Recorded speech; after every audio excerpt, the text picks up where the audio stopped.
The wind rustled the leaves as I gazed at the aging farmhouse, my heart pounding with a mixture of anticipation and trepidation.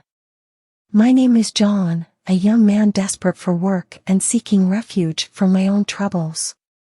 The job offer for a farmhand came as a lifeline, a chance to escape my worries for a while. The farm, tucked away in the midst of dense woods, exuded an enigmatic charm that both intrigued and unnerved me. Little did I know, my decision to take this job would be one that I would deeply regret. I was a young man in my early 20s, carrying the weight of experiences that aged me beyond my years. Born and raised amidst the frenetic energy of the city, I had known the bright lights and the shadowy corners that it concealed. Life had thrown curveballs my way from the start. Loss had become an all too familiar companion, leaving a void that I tried to fill in ways I'd later regret. My journey was a tumultuous one, marked by poor choices and a struggle to find my place. Growing up, I navigated through the concrete jungle, where dreams seemed as distant as the stars in the night sky.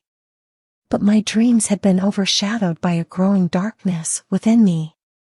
The pain of loss manifested in self-destructive ways, and I sought refuge in substances that temporarily dulled the pain. The city's allure had faded, its charm replaced by a suffocating sense of emptiness and regret.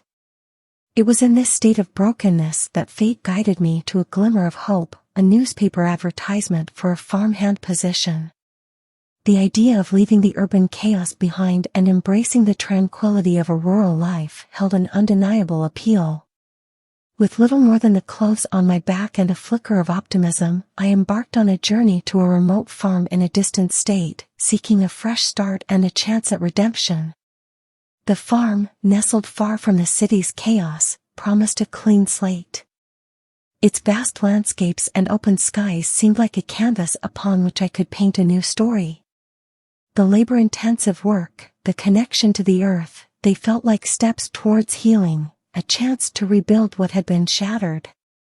The ghosts of my past, the struggles that had driven me to the edge, still lingered in my thoughts. But the quiet of the country air held the promise of renewal, of casting aside the broken pieces of who I'd become. As I settled into the rhythms of farm life, I found myself grappling with the memories that still haunted me. The farm's mysteries mirrored my own journey, a relentless quest to uncover what was hidden beneath the surface, to confront the demons that had once led me astray. With every cow that vanished into thin air, I felt a connection to their disappearance, a shared struggle for understanding, a shared pursuit of redemption. But the farm held its own secrets. Days turned into weeks as I labored on the farm. The fields were overgrown, the farmhouse was steeped in history, and the quiet of the surroundings often felt eerie. Mr. Thompson, the farm's owner, was a man of few words. He appeared kind enough, but there was a hint of sadness in his eyes that made me wonder about his past. Unease settled within me as cows began to disappear without a trace. I would find patches of churned earth and torn fencing, signs of a struggle that defied explanation.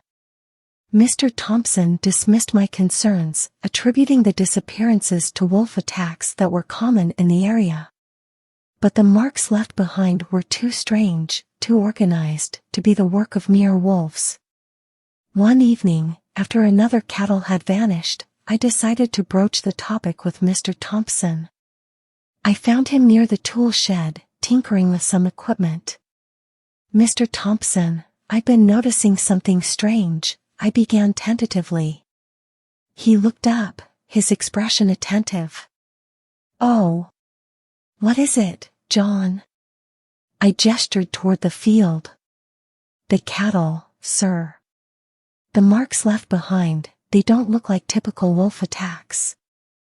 It's almost as if something else is responsible."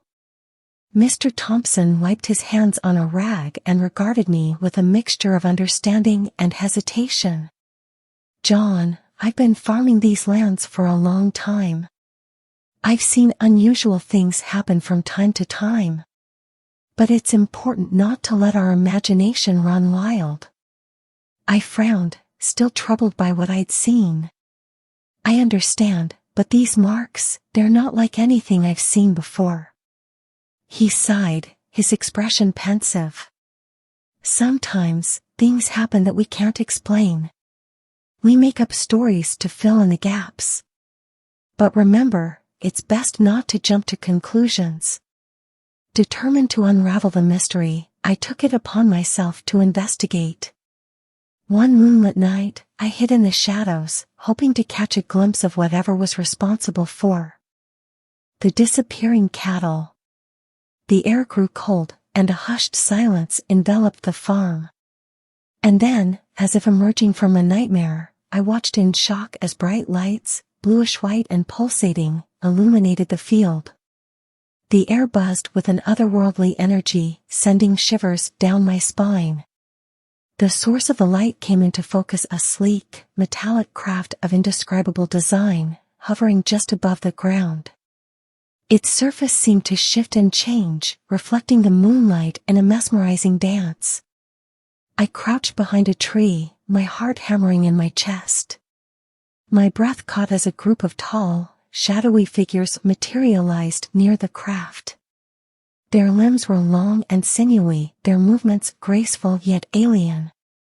Panic surged through me as I realized that these were not wolves, they were something entirely beyond my comprehension. My mind struggled to grasp the reality before me, and a mix of terror and fascination held me captive. The figures moved with a strange synchronicity, their motions both deliberate and unsettling. My eyes widened as they extended their arms toward the cows, their hands emitting an eerie glow. The cows, seemingly suspended in midair, were lifted with an unnatural grace and placed inside the craft through an opening that appeared like a luminescent doorway. The vessel hummed softly, emanating an otherworldly resonance that resonated through the earth itself. As the craft's door closed, sealing the cows within, a surge of panic overcame me. My breath came in ragged gasps, and my body trembled uncontrollably. The realization that I was a mere witness to an incomprehensible event was enough to propel me into action. Ignoring the danger, I stumbled back from my hiding spot and sprinted toward the farmhouse, my thoughts consumed by the need to escape the nightmare that had unfolded before my eyes. The vision of that night haunted me relentlessly. I became obsessed with the aliens, unable to shake off the terror of what I had witnessed. I attempted to confide in Mr. Thompson, only to be met with disbelief and a dismissive chuckle. He insisted that it was just my imagination playing tricks on me, urging me to focus on my work. But deep within me, the memory of that illuminated craft and the enigmatic beings that operated it remained etched like a scar, a constant reminder of a reality that extended far beyond the limits of my understanding. I couldn't ignore the truth that lay before my eyes. I persisted, collecting evidence of the bizarre occurrences and maintaining a vigil over the fields at night. As my conviction grew, so did my isolation. Friends and family regarded me as a madman, blind to the reality they refused to acknowledge. Driven by desperation and a need for answers, I finally decided to leave the farm. The eerie occurrences had taken a toll on my sanity, and I couldn't bear the weight of the truth alone. As I fled, clutching my evidence, a newfound resolve burned within me. I would expose the truth, even if it meant confronting the authorities and challenging the skepticism that shrouded my claims.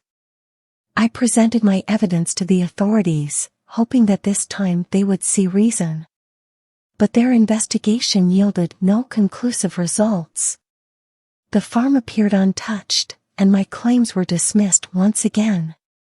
As I stood before the night sky, haunted by the memories of those unearthly lights, I realized that the truth might forever remain obscured. The farm's innocence had been stolen, replaced by a terror that lurked just beyond the edge of perception.